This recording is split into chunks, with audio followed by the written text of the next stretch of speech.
ചേടാ കാശുണ്ടാക്കാൻ ഈ പാടുമല്ലോ പറഞ്ഞു. ഈ കാര്യം ചെന്ന് കസ്റ്റംസ് പറഞ്ഞാ പോലെ. പറഞ്ഞതുപോലെ അതൊരു ഐഡിയ ആണല്ലോ. റിസ്ക്കും കുറവ്. നമ്മൾ വിവരം കൊടുക്കുന്നു, കസ്റ്റംസുകാർ വന്ന് സ്വർണം പിടിക്കുന്നു. പിടിച്ചെടുത്ത സ്വർണത്തിന്റെ വിലയുടെ 20% നമുക്ക് കിട്ടുന്നു. 10 ലക്ഷം രൂപയുടെ സ്വർണം ഉണ്ടെങ്കിൽ 2 ലക്ഷം രൂപ. എന്റെ അമ്മോ, നമുക്കതങ്ങ് കാച്ചാം.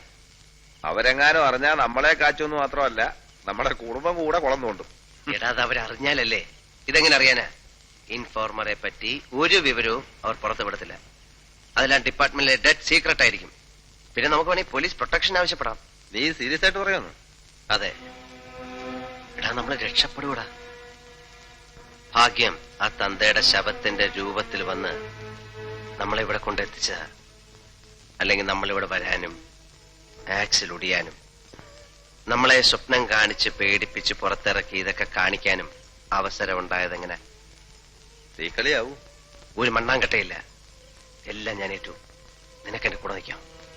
ഞാൻ നിൽക്കാം.